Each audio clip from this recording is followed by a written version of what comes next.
अस्सलाम वालेकुम, welcome back to my channel. तो ये वाले जो डिश रैक आप देख रहे हो ना, ये मैंने फ़्लिपकार्ट से ऑर्डर किया है और अभी अभी ये मुझे रिसीव हुआ है। तो सबसे पहले तो मैंने इसे अच्छी तरह से धो के ड्राई होने को दे दिया था। उसके बाद सारे बर्तन इकट्ठे करने स्टार्ट कर दिया था। और यहाँ पे मैं धो रही थी गाजर है, क्योंकि ये वाला ठंडी की जितना भी सीज़न गया ना, मैंने एक दफ़ा भी गाजर का हलवा नहीं बनाया था। तो सोचा कि चले इस बार बनाते हैं गाजर का हलवा। और ये वाला ब्लॉग जो आप देख रहे हो, ये जनवरी के एंड वाले सीज़न का ब्लॉग है। और यहाँ पे मैंने सबसे पहले तो गाजर को अच्छी तरह से धोया था और पील किया, तो उसके बाद फिर से धोया था। और यहाँ पे मैं चढ़ा रही थी कुकर में बॉईल होने को। मैं इसे अच्छी तरह से 4 से 5 सीटियाँ दूंगी, उसके बाद खोल के देखते हैं कि इसका क्या हाल है। 4 से 5 सीटियाँ देने के बाद यहाँ पे गाजर अच्छी तरह से बॉईल हो चुके थे। तो अब मैं एक मैशर के थ्रू इसे अच्छी तरह से मैश कर दूंगी, ताकि जितने भी गाजर है ना वो सारे एक जान हो जाए और इसके जितने भी बड़े बड़े लम्स हैं ना वो सारे टूट जाएं। और ये वाला गाजर का जो मैं हलवा बना रही हूँ ना, ये बहुत ही ज़्यादा इंस्टेंट और बहुत क्विक बन जाता है। मतलब आधे घंटे या फिर 40 मिनट्स के अंदर अंदर ये बनके तैयार हो जाएंगे। और जो होता है ना कद्दूकस करा हुआ गाजर का हलवा, उसमें सच कहूँ तो बहुत ज़्यादा मतलब कि वो एनर्जी भी लगता है और बहुत टाइम भी लगता है। इसलिए मैंने सोचा कि चले ये वाला गाजर का हलवा बना देती हूँ, खाना भी हो जाएगा और बहुत क्विक भी बन के तैयार हो जाता है। जब गाजर अच्छी तरह से मैशर के थ्रू मैश हो जाए ना, उसके बाद यहाँ पे मैंने पैन लिया था और पैन में मैं डाल रही थी घी। मैंने तो यहाँ पे 2 से 3 चम्मच घी ऐड किया था। ठंड की वजह से ना घी पूरा जम चुका है, स्पून से निकलना ही नहीं चाह रहा है। इसलिए देखिए कितना मैं शिद्दत से मैं इसे निकाल रही हूँ। ये सारा घी जो मैं यहाँ पे यूज़ कर रही हूँ, ये सारा घी होममेड घी है, मैंने खुद से ही बनाया है घर पे। और मतलब कि सबसे पहले तो घी को यहाँ पे मेल्ट होने देंगे और इसे अच्छी तरह से गर्म कर लेंगे।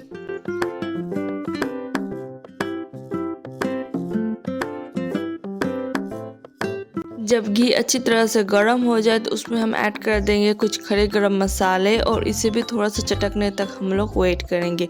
और जब ये थोड़ा सा चटक जाए ना, तो जितने भी हम लोगों ने गाजर को मैश करके रखा था वो सारा इसमें ऐड करेंगे और इसे भी अच्छी तरह से भून लेंगे।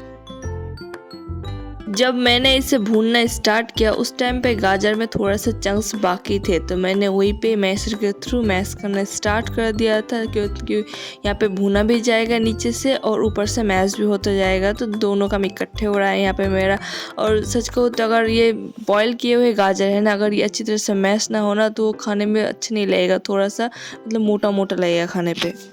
तो जी ये मेरा गाजर का हलवा भी भुनाई पे आ चुका है। ये देखिए मैं जब इसे चला रही हूँ ना, तो बिल्कुल भी कहीं भी पानी नज़र नहीं आ रहा है। ये देखिए बीच में भी मैंने दिखाया, बिल्कुल पानी नज़र नहीं आ रहा है। अब इसमें मैं ऐड कर दूँगी दूध।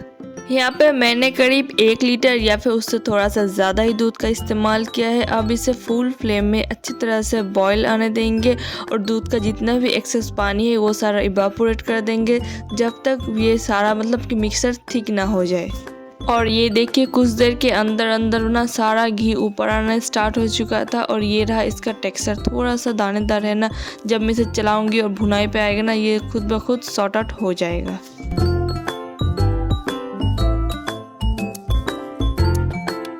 जब दूध का सारा पानी इवापोरेट हो जाए और मिक्सर जब इस कंडीशन पे आ जाए ना, तो अब बारी है भुनाई करने की। तो हाई टू मीडियम फ्लेम में इसे अच्छी तरह से भुनाई करनी है, ताकि इसका जितना भी घी हम लोगों ने ऐड किया था वो सारा घी मतलब रिलीज़ करना स्टार्ट कर दे। और जब ये अच्छी तरह से भुनाई हो जाएगा ना, तो वो ऑरेंज से रेड कलर में भी ट्रांसफ़र हो जाएगा। और यहाँ पे मुझे घी थोड़ा सा कम लग रहा था, तो मैंने ऊपर से और भी घी ऐड किया था। अगर आप चाहो तो इसमें दूध की जगह खोया का भी इस्तेमाल कर सकते हो। अगर आप खोया का इस्तेमाल करोगे ना, तो ये और भी ज़्यादा क्विक मेथड पे बनके तैयार हो जाएगा। मैंने यहाँ पे दूध का इस्तेमाल किया था, तो दूध को इवापोरेट होने में थोड़ा सा वक्त लगा था। तो कुल मिला के यहाँ पे मेरा आधे घंटे पे गाजर का हलवा बनके तैयार हो चुका था। और जब इसकी भुनाई 70% हो जाए उस टाइम पे आप अपने टेस्ट के अकॉर्डिंग शुगर ऐड कर देना। मैंने भी यहाँ पे शुगर ऐड किया था, पता नहीं वो क्लिप कहाँ मिस हो चुका, मुझे मिला नहीं। तो यहाँ पे मैंने भी शुगर ऐड कर दिया था। और जब ये अच्छी तरह से भुनाई हो चुका था तो आप इसे डन कर देना। अगर आप चाहें तो ऊपर से जितने भी ड्राई फ्रूट्स होते हैं वो सारा ऐड कर देना। एक्चुअली युवा नहीं खाता ना, तो इसलिए मैंने नहीं ऐड किया था। बोलपुर गई थी घूमने को ना, तो वहाँ से मैंने ये छोटा सा वाइट कलर का पर्स खरीदा था। ये देखने में बहुत ही ज़्यादा क्यूट था और एक्चुअली मैंने वो किसी को गिफ्ट करने के लिए ख़रीदा था।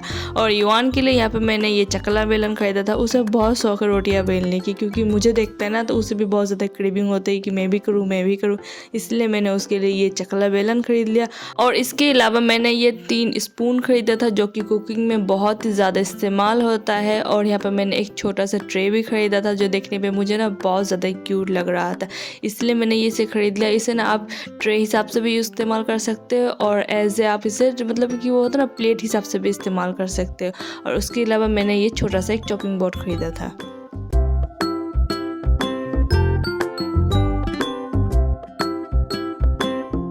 ये है जी नेक्स्ट डे और ये सुबह सुबह का टाइम था। हम लोग निकल गए थे युवान के स्कूल, युवान के एडमिशन करवाने के लिए। और यहाँ पे युवान का एक्सप्रेशन देखिए फेस का, अर्ली मॉर्निंग उठ गया है ना, इसलिए उसका फेस का एक्सप्रेशन ऐसा है।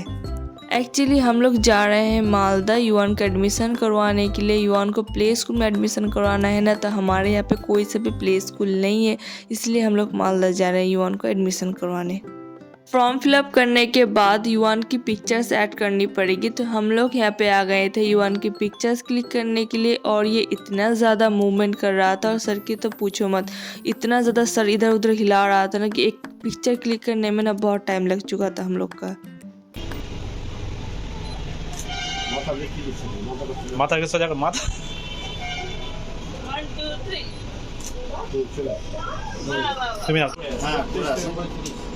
तो जी खैर जैसे तैसे हम लोगों ने युवान की एक अच्छी सी पिक क्लिक करवा लिया था। और पिक मिलने में ना थोड़ा सा वक्त था, 5 से 10 मिनट वक्त लगता, इसलिए हम लोग वहाँ से निकल गए थे और चले गए थे युवान के डॉक्यूमेंट्स थे वो सारा कुछ जेरोक्स करवाने के लिए। करने के बाद हम लोग निकल गए थे युवान के स्कूल के तरफ। और एक्चुअली ना युवान के एज हिसाब से उसके स्पीच डिले का थोड़ा सा इशू है, मतलब वो थोड़ा सा कम बात बोलता है, इसलिए हम लोग सोचा कि अगले साल तो ऑलरेडी वो स्कूल में एडमिशन करवाना ही पड़ेगा, तो 1 साल पहले करवा देते हैं। तो थोड़ा सा वो जो स्पीच डिले का इशू है वो खतौन का एडमिशन करवाने के सोच रहे थे। और क्लास चल रहा था ना, इसलिए हम लोग पीछे के रास्ते से एंटर हुए थे।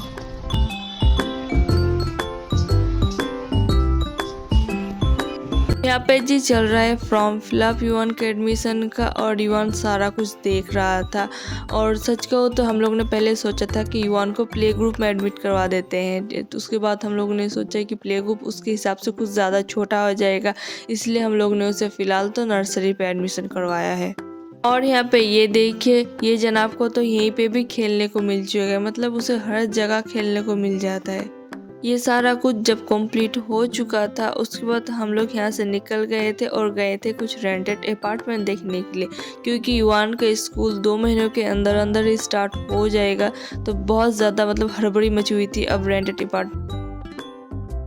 तो सबसे पहले हम लोग आ गए थे ये वाला रूम देखने के लिए। और ये वाला रूम ना अच्छा था, पर मुझे ना उतना ज़्यादा पसंद नहीं आया था, इसलिए यहाँ पे हम लोग अच्छी तरह से देख लिया था और यहाँ से हम लोग निकल गए थे। सिर्फ एक ही रेंटेड अपार्टमेंट हम लोग ने देखा था, क्योंकि बहुत ज़्यादा वक्त भी हो चुका था और बहुत ज़्यादा हम लोग टायर्ड भी हो चुका था, क्योंकि सुबह सुबह के निकले हुए थे।